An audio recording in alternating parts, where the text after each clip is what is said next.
Hi, I'm in conversation with Mr. Shishir Sharma, and I've had the privilege to have interviewed him in Dubai, where he comes very often to meet his daughter and his granddaughter, Uh, grandson. both my daughters are now in Dubai, Manju. Oh, both of them. So you have to move And, to them. I think it's time and to four move. grandkids Four there. of them. Okay, lovely. How many boys and how many girls?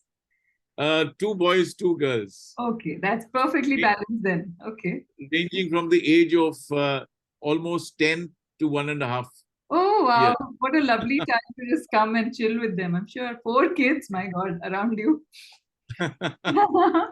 Okay. Also, the fact that I had the chance to hear you speak at Shoolini University. You weren't there, but I saw you on screen and I could speak Yes. too. So, tell me about that experience. And I've also seen you speak at other universities as well.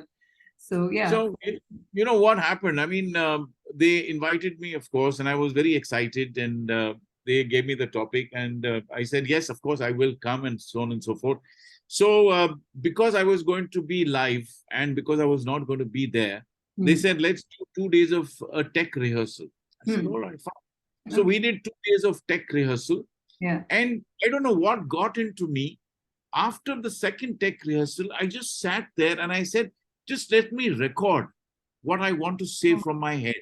And okay. see, because it was 18 minutes or something like that they give you. Right. So Right. I said, I don't want to exceed that. So just let me record. So I sat there, closed the door, thought for a moment, and I started recording. And it just came, it just flew from my thoughts. Hmm. And the next day or the day after that was supposed to be the live thing where you Right. guys were also to be there. Right. So I was all dressed in a Nehru jacket and white shirt, and I kept my cool.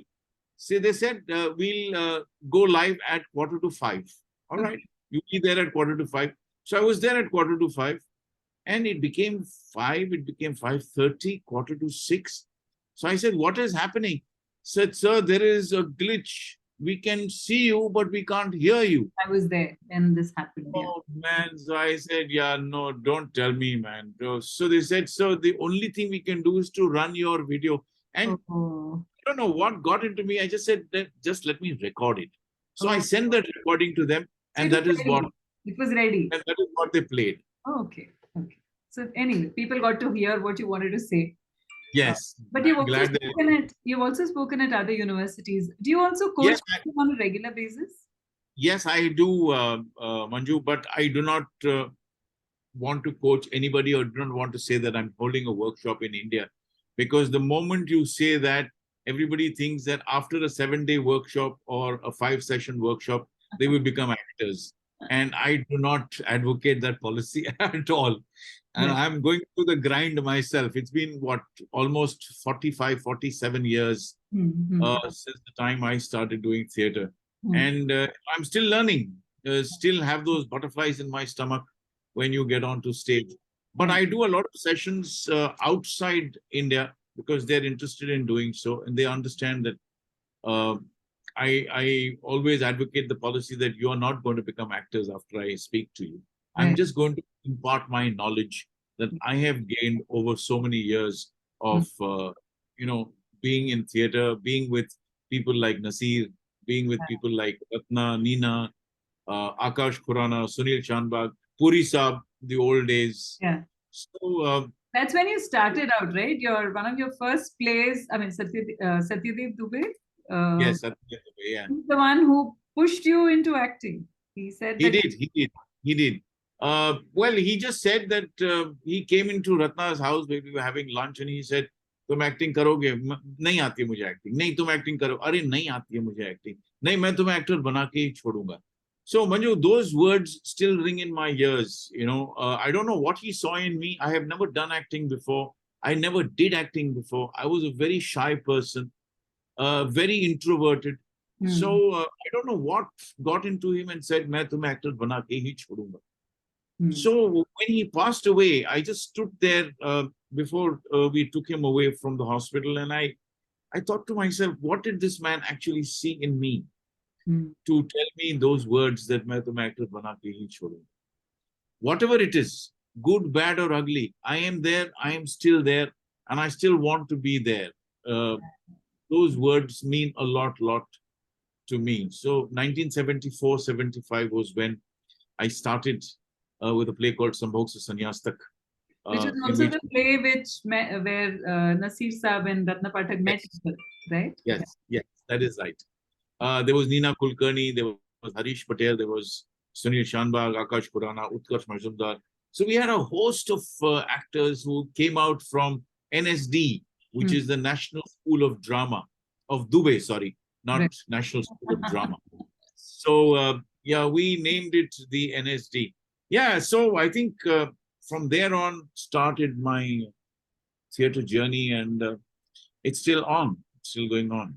And you always Yeah. said that there are two actors who are unforgettable on stage. One is Naseer Saab and the other one is Mr. Amrish Puri. Absolutely. I don't think there is anyone who can beat them on stage. Definitely not. And Right. I've seen enough to confirm that there is nobody who comes close to either of them on stage. And Naseer Saab, of course, lately has been doing some fantastic shows, some fantastic plays. I don't know whether you've seen The Father that he did. I don't think it has come to Dubai. I think you should bring it to Right. Dubai. I've seen Ismat Apa Ke Naam. He was here Yeah, recently with that play, right. which I've seen several times. But again, Ismat Chugta is my favorite writer. So, Absolutely. so to watch him, and he's acted with her in a film, right? So, Yes. where, and then he said that she was probably the only one acting, and we were just having fun. And then he realized, I mean, the beauty, and his book is such a piece of art. Uh, his, his autobiography is so beautiful. Yes. It could have only There's a lot of mention about us during his struggling days when he came to Mumbai from after having done Shyam Babu's films and coming from FTII. So we met then, it was in the year 1974, and how he struggled, how he, Om, Tom, everybody was in the, in the same kind of category, all contemporaries, and how they actually came about wielding their way through this maze of an Indian film industry. It was also very mainstream at one point, and there was a parallel movement that they're all associated with, which is today mainstream. Yes, absolutely. Because they had done Shyam Babu's films right from Nishan to Manthan to Bhumika, all those films. And if you see Manthan, I think Manthan probably was Shyam Babu's best that I can remember. And also probably Naseer's best work in terms of as an actor. He was absolutely tremendous in that. Tremendous. Yeah, so, I mean, every actor wants to aspire to be the hero of a film. And I think Naseer also aspired to do that. But yes, I think he was not cut out for that. He did. I think last week I interviewed Mr. Remo Fernandez. Right, I saw that. Yes. So he said that how the Jalwa song, which was filmed on. It was such a change from Naseer Saab, where we've seen him in a certain way, and suddenly you see him in the Jalwa song, which was so there was a talk about it. So when you speak about this now, that also comes into mind. But he did Tridev also. Yes, so but all of them were successful. Even Karma for that matter. Successful song and a film, of course. Yeah, sure. All his mainstream roles have also been we want to watch him. There is something about his magic on screen. But he's magic on stage, he's magic in film. And I did a short film with him called Rogan Josh. I don't know whether you've seen it. Yes. Yes. So it was something coming through to life as far as I'm concerned, because he's my idol as far as an actor goes. Right. And I've always wanted to work with him. So the director said that I want somebody who knows Naseer outside the film industry for more than 40 years. Okay. So it was Avantika Akerkar, who was playing his wife in the film, in Rogan Josh, said there is only one person that I know of, and you can call him up. His name is Shishir Sharma. Please call him up. If he likes your script, he will do it. So he came home and he narrated the script to me, and he said, I don't have any money to pay you. So I said, doesn't matter. He said, Naseer Bhai is also not taking any money. I said, no, that's besides the point. But as far as I'm concerned, I do not want any money. I just want to be there in the same frame as Nasir is. Mm. So we had a great time shooting for 2 nights. Fantastic, 2 days, in fact, right up to about 1 o'clock or 2 o'clock. So it was me being myself and Nasir being himself as far as we were concerned. So So what we is just that? What is that when you say that you look up to him and he's almost like a mentor? What is that about him? What are those qualities that you grab and try to imbibe in your own I work? think his entire professionalism, his way to work, the way he actually puts himself to work, and if you see him on stage or if you see him on film, he is a different man. Mm. He's a man of concentration completely. So Mm. he works his way towards the Mm. kind of roles that he's been doing, and you can see it. I Mm. mean, the kind of varied roles that he's done, right from Sham Babu's to the mainstream, and then doing the character roles that he's doing. His whole demeanor is so powerful when you go to him, when you sit with him, or when you rehearse with him. He is a, I mean, what can I say? I don't know whether I should use the word bundle, but yes, he is a bundle of energy when it comes to work. He does not relent. He will never relent. I have never worked with him on stage, but I have seen the plays that he has directed, and I have spoken to people that have, been under his direction. So he's obviously a very big taskmaster, and why not? I mean, That it's kind of passion. his head on the chopping block, and when you do stage like that, you need to be completely professional and Right. work towards Right. being fantastic, not only a fantastic human being, but also a superlative actor. Right. Also, the fact that despite the fact that you've been, a part of the big screen ads as well as television as well as OTT, your original degree is something else. Yes, it is. I don't know whether I should call it a degree, but yes, my profession is business and was business. But due to COVID, of course, one had to forget about it. And then there was a little stabbing in the back. So that's a chapter that has been closed. But my father, who was also a part of theatre and Indian People's Theatres Association, IPTA, Mumbai. Yeah. Since he was a part of theatre, he understood what an actor goes through. He understood what I was going through. He understood that I was really inclined to do theatre, to work as an actor. So he did tell me at some point of time in his life that if you feel like working as an actor, please go ahead. I will look after the business. मेरे बाद क्या करना है वो देख लेना. 2003 he died. He expired, and after that I decided that let me continue the business. Why not? If I can handle both, I will try and handle both. So yes, that was the other degree. But I'm glad, Manju, that I had that second option of falling back on business, because in this industry, aaj hai, kal nahi hai, that kind, out of sight, out of mind kind of situation. Right. So I didn't want to do that. But yes, there was 11 months of my life during television days that I did not get any work. And then I started, trying to understand myself and doubting myself whether I'm a good actor or a bad actor, indifferent actor. Why am I not getting work? So I did ask my wife, and she said, no, I don't think there's anything like that. Maybe it's a phase that comes in every actor's life. So I decided to wait and carry on with my business. But at the back of my mind, I always had the problem. I always had the feeling that I don't think people now want me. Maybe I'm saturated.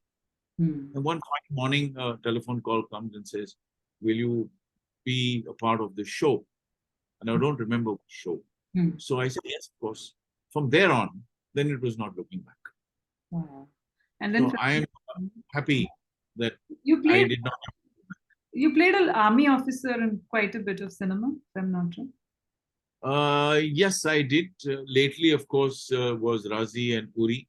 But before that, also, I think a couple of 1 or 2 films here and there. And yes, I did a very beautiful short film where I played again an army officer. It's called Bhishma. I will also send that to you, and I want you to see Yeah. it. It's only 6.5 minutes. Okay. I don't speak. I just speak one line in that entire film. And it's a complete play of my eyes and my expressions.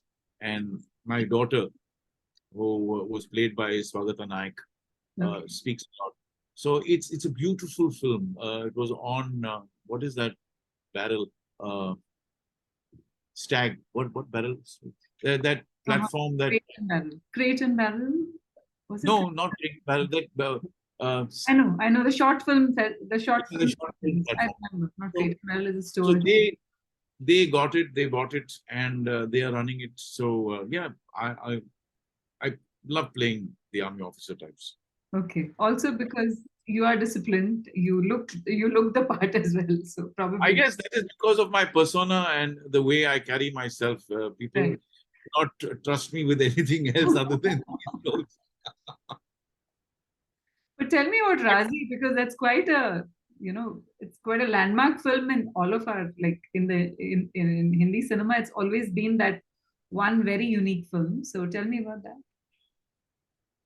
Well, while I was shooting for Talwar and finished shooting for Talwar, I definitely made up my mind that come what may, whether it's a small role or a big role, I have to be in Meghna ji's next film. So I kept messaging her and pestering her and saying that I want to be in your next film. So she retorted one fine morning on messages and said, Shishir sir, when there's a role, I will definitely call you. After that, I knew that I had to stop. So I stopped messaging. And one fine afternoon, Manju, I got up from my sleep at about 4:30 or so. And I saw my phone as usual and I saw a missed call from Meghna Gulzar. I asked my wife, please come here. Pinch me. Am I dreaming or is it true? So I called Meghna ji on the phone and she said, you wanted a role, you wanted to act in my film. I have a role for you. I said, fantastic. Please go and meet Jogi. He will tell you exactly what the film is all about. And he will explain to you. I'm on a recce. When I come back, I'll meet you. Very well. I called up Jogi immediately and he said, come. So I went there. He explained the entire film. He narrated the film to me.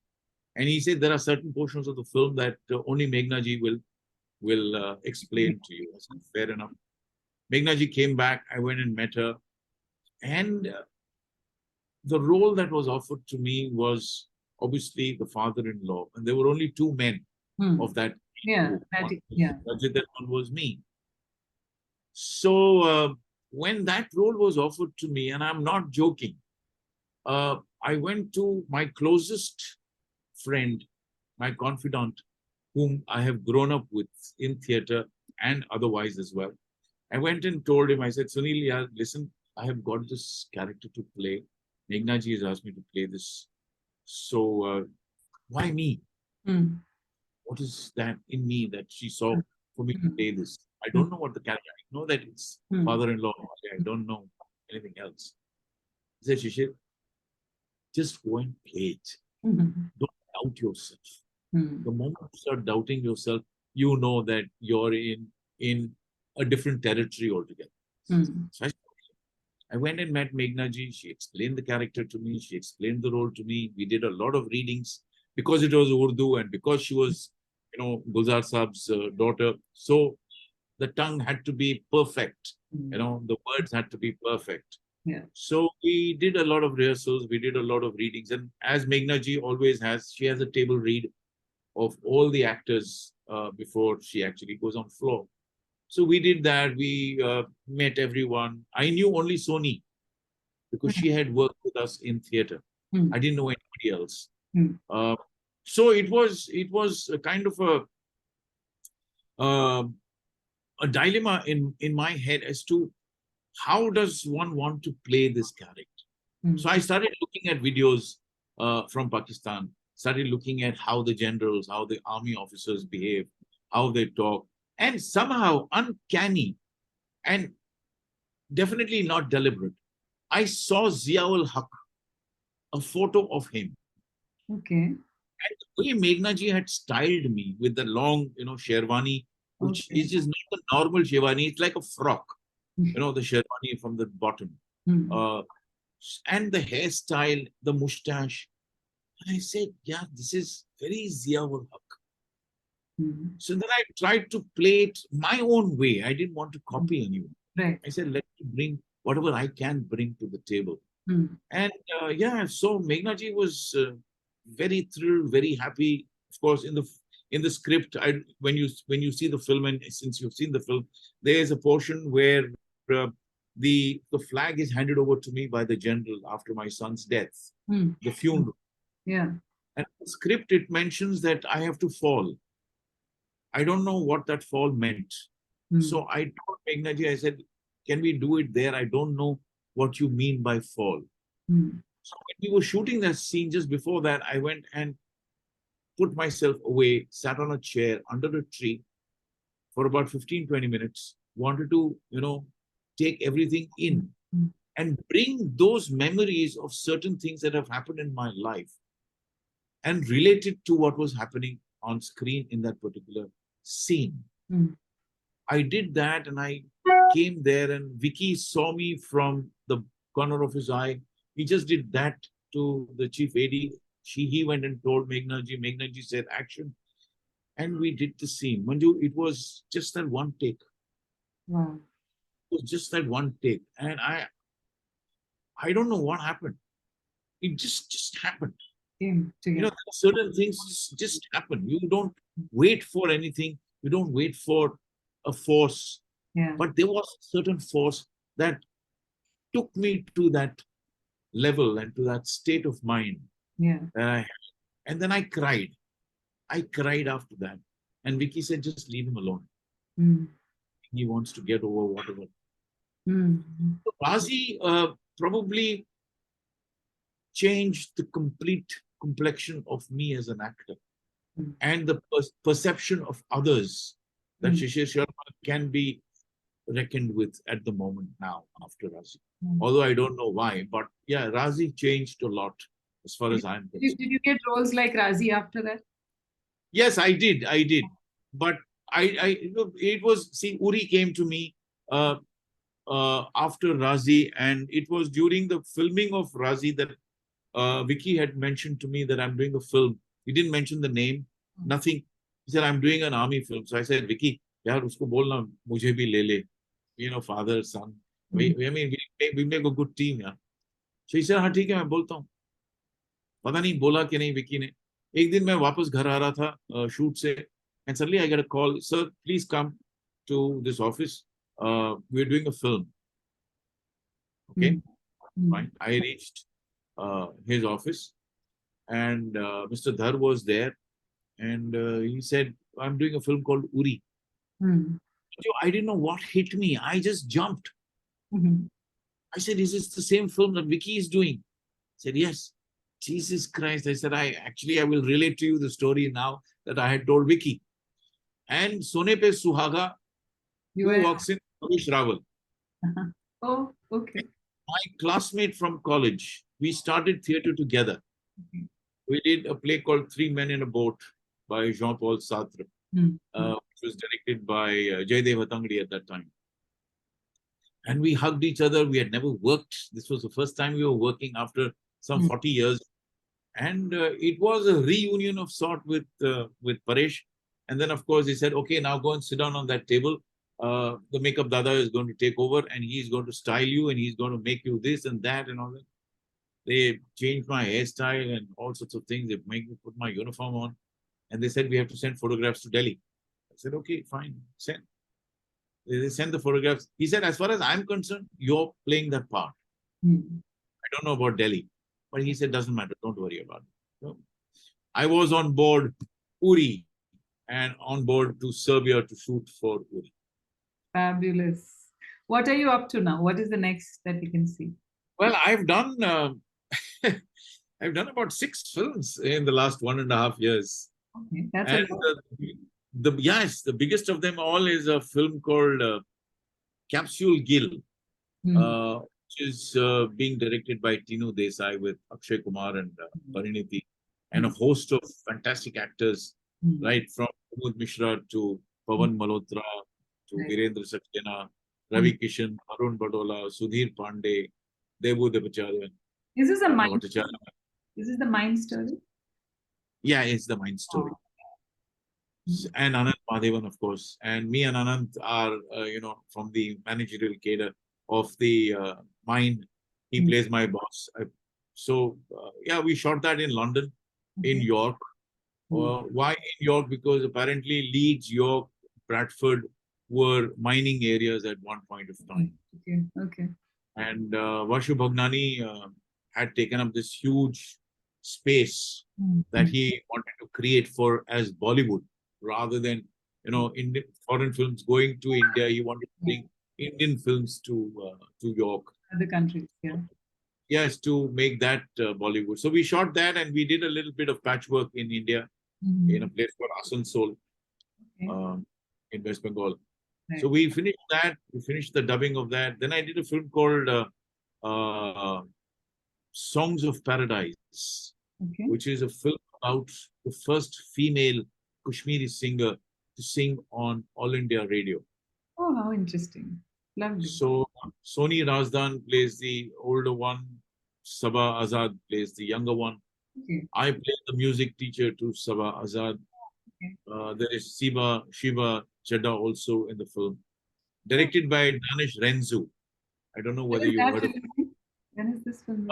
Post-production has, I think, finished. He's got the film is ready.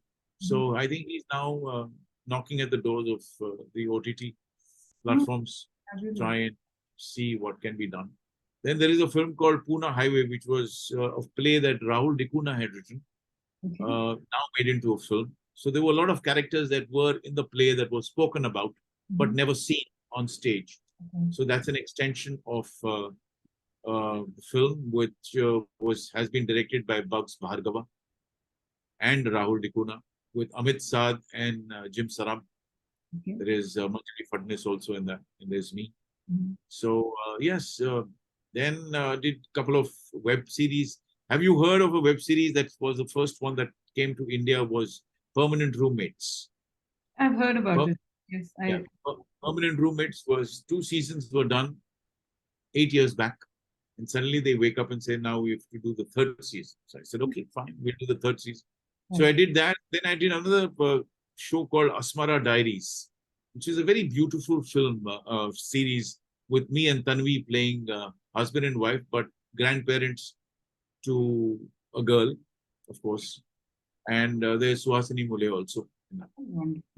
And a lot of youngsters. Directed by Debbie Rao. She's from, born and brought up, I think, born in Bangalore, but brought up in Mumbai. And so when are you coming to Dubai next to visit your family? Manju, I was in Dubai. I didn't get in touch with you because I don't know whether you... I was No, now. I was there. Yeah, a week back, I was in Dubai. I was shooting for an ad film, which I must send you, which is for Danube Properties. Okay. So Rizwan Sajan wanted me to do this little film. So I went there and I shot for 1 day, stayed with my daughter for 1 day, and I came back. Nice. Oh, lovely. So unfortunately, I wanted to get in touch with you, but I said, suppose I don't have the time, what's the point? I mean, so you just leave it. But yes, I'll keep coming now to Dubai. So I'll send you that film as well. I mean, it's a very sweet film where we're trying to sell flats of Danube Properties to people in Dubai. It's a story. It's a good story. It's lovely talking to you always. I mean, we should meet when you're here back again. Yes, absolutely. We will. Definitely, we will. 101%. The next time I'm there, I shall inform you before I come there that I'm coming there so days, and meet over a cup of coffee once again at the Mall of Emirates. Yes. Thank you so much for speaking to me. Thank you, Manju. Thank you so much. Thank you. Bye-bye. Bye.